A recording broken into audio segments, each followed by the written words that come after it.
les amis. Les amis, victoire 3-0 du Barça contre Osasuna aujourd'hui, jeudi, je sais plus combien, pour rattraper leur match en retard. Donc maintenant, ce week-end, si je me trompe pas, dimanche, ils seront au même nombre de matchs que le Real Madrid. Et j'ai regardé un match, alors moi je suis payé à ça en fait. Alors ça va. En vrai, ça va, on est bien. Mais je suis payé à regarder le Barça s'amuser sans qu'il y ait la moindre occasion en face, en fait. C'est bien ça. Non, plus sérieusement, victoire 3-0 du Barça. Mérité, hein, plus que mérité. Amusé, amusement.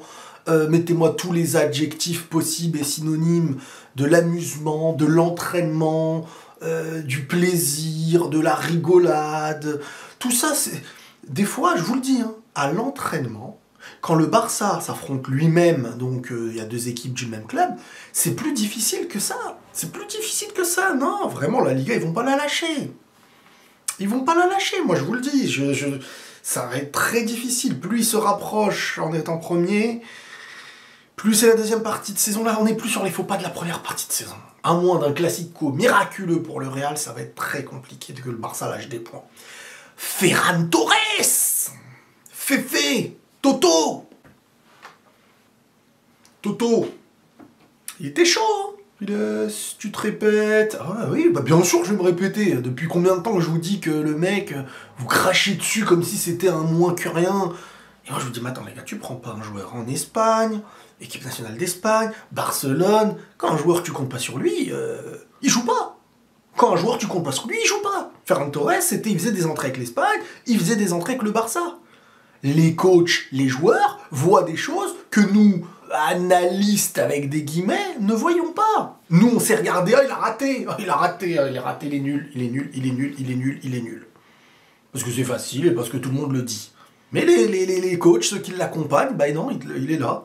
Ils te le font tirer des coups francs. Il rentre en jeu parmi les meilleurs clubs. Équipe nationale.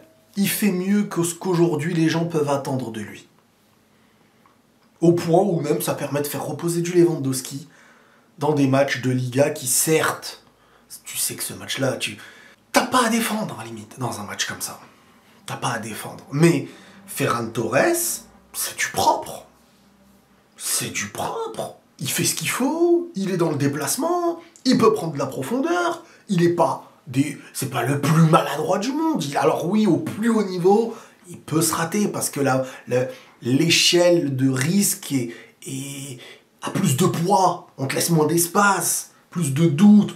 Voilà, c'est pas le joueur du titulaire d'une finale de Ligue des Champions, on est bien d'accord. Mais il va te faire du bien.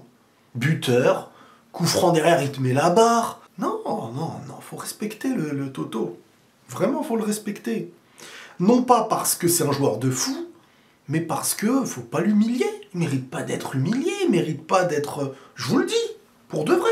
C'est pas parce qu'il avait beaucoup de gâchis à certains moments qu'on préférait se taire dans le positif de ce qu'il faisait.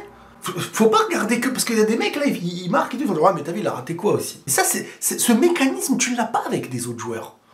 Les joueurs que tu apprécies, les grands joueurs. Ah, mais t'as vu ce qu'il rate aussi. Non, c'est comment tu fais gagner qui compte. Ou comment tu fais perdre. Ou comment tu pénalises.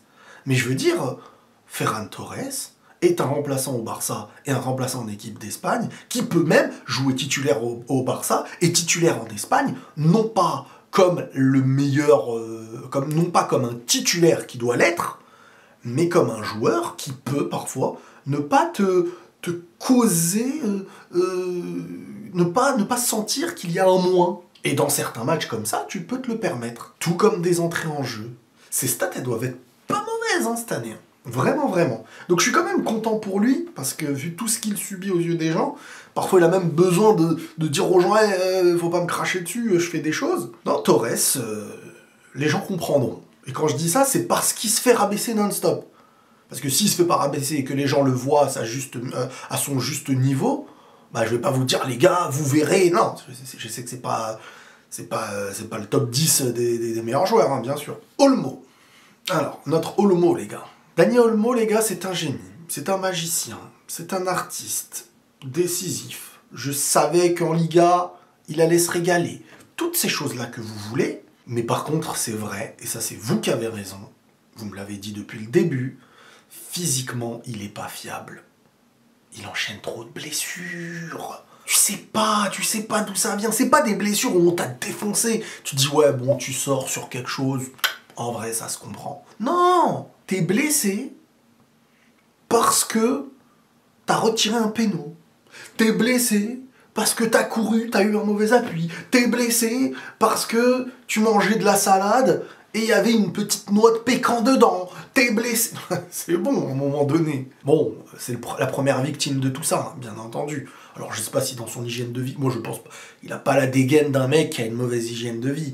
Mais il a des fragilités, maintenant, d'où elles viennent, comment se renforcer, comment... Ça, j'ai pas les compétences. Mais ça, c'est pénalisant pour le Barça. C'est pénalisant pour le Barça. À chaque fois, le plan d'un coach doit toujours avoir deux options pour un joueur. Tu vois, normalement, tu as deux options. Tu dis, je mets Olmo, je mets Firmine, je mets Gavi. Là, c'est, je mets Olmo, mais est-ce qu'il va tenir? Donc, toujours, tu dois prévoir, en mettant Olmo, un remplacement possible. Heureusement qu'on n'est plus sur les 3 remplacements. Parce que le gars a le talent, le gars a le football. Barcelone, Espagne, décisif partout. Mais voilà, fiabilité. Le Barça, il est penalty, parce qu'il y a un penalty raté sur ce match. Alors, le deuxième, il le met. Au début, j'avais pas compris. Je pensais qu'il avait été retiré parce que le gardien n'avait pas mis le pied sur la ligne, mais derrière la ligne. J'allais dire, oh, alors peut-être que j'ignore le règlement, mais pour une raison comme ça aurait été une folie pour moi. Mais ça n'a rien à voir. En fait, il a raté son péno, et en ratant son péno, derrière, c'est un joueur d'Osasuna qui était déjà dans la zone au moment du tir, qui en plus est à la réception du ballon quand le ballon est arrêté et revient. Alors c'est complètement bête pour lui, bête pour le gardien, mais c'est le règlement. Et moi je ne vais pas vous faire des polémiques quand le règlement est respecté. Comprendra qui pourra. Moi je vous dis, c'est le règlement. Et en plus un règlement pour moi, je vais même vous dire la vérité, encore plus logique qu'un penalty où tu le touches 2 fois et tout. Mais c'était règlement. C'est logique parce que si tu prends un avantage, à la rigueur, s'il le marque, et en vrai, c'est vous qui avez voulu en tirer un avantage, on va pas vous donner une chance qu'il le retire. Mais par contre, s'il le rate, tu retires. Tu retires, c'est normal. Donc il n'y a aucun problème. Donc, sur ce match, ils se sont même permis l'avantage de faire rentrer Lewandowski tout en lui offrant un but derrière.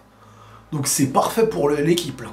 Individuellement, ça s'est régalé. Une domination collective, une domination individuelle, parce que quand tu voyais Lamine Yamal, les gars, la progression qui monte, ça fait peur. Il est en train de monter, il fait des terrains. Il fait presque des terrains, le mec, du milieu de terrain. S'il n'est pas marqué intelligemment, alors oui, c'est Osasuna qui ont abandonné, mais 17 ans! À chaque match du Barça, maintenant, il faut qu'on le dise, je crois, 17 ans. On va faire un record de l'âge qu'on a le plus répété sur Terre, je crois. J'ai jamais vu un âge qui a duré aussi longtemps. 17 ans depuis 17 ans! Il a 17 ans depuis 17 ans! Qu'est-ce que vous voulez que je fasse? Donc le Barça, voilà, s'est régalé, s'est mis en confiance. Football hyper offensif. Oh, Pedri! Pedri aussi, hein, plus le temps passe, plus le corps suit, plus régalade, pas de perte de balles, ou presque aucun gâchis, fluidité. Quand je faisais un space, l'autre fois, il y a un mec, il est venu me parler dans le space Twitter, et il m'a dit, si tu devais prendre un joueur du Barça, ce serait qui? Alors les gens, ils s'attendaient à Yamal, machin et tout. Jamais de la vie. T'as l'attaque qu'il faut. T'as assez d'attaquants. Pedri. C'est le joueur au milieu de terrain qui change ton équipe. Voilà, c'est aussi simple que ça. Tu lui fais la passe, fais tes déplacements, te préoccupe pas de est-ce qu'on va le garder le ballon, est-ce qu'on va le... C'est un mec qui t'empêche le pressing. C'est un mec qui, tu vois, vraiment, c'est juste par ce qu'il est, il chamboule un système. Non, le non-connaisseur, il regarde le match, il se dit, oh, bon... Mais non. Réfléchis sur un autre niveau maintenant. Pas sur... Attends, il a bien contrôlé, il a bien fait une passe. Non. Le joueur qu'il est empêche une équipe de se dire, allez, on y va, on fonce. Non, parce que tu sais qu'en te jetant, il y a plus de 90% de chances que tu lui prennes pas la balle, mais que lui utilise ton pressing qui sera un pressing raté au final parce qu'il va pas perdre la balle et il va décaler. Donc non, le Barça cette année est parti pour moi. Après, il peut y avoir des faux pas, hein. Il peut y avoir un faux pas. Ils nous en ont fait beaucoup en première partie de saison. Je pense pas qu'ils feront le faux pas de la deuxième partie de saison. Ils reprennent 3 points d'avance. Et on peut dire 4 points, car en Espagne, en Liga, c'est le nombre de buts en confrontation directe, ce qui fait qu'ils auront cet avantage, je pense, jusqu'à la fin de la saison. À moins que tu leur mettes 4 buts ou je sais pas combien, dans le Classico, plus 4, même pas 4 buts, plus 4. Donc en soi, il te faut 4 points devant eux. Donc une défaite du Barça, ou 2, ou un match nul et une défaite du Barça sans que toi tu fasses de faux pas. En gagnant le Classico, bien entendu. Waouh. Mais bon. C'est mérité malgré tout. Voilà les amis, prenez tous soin de vous et la paix sur vous.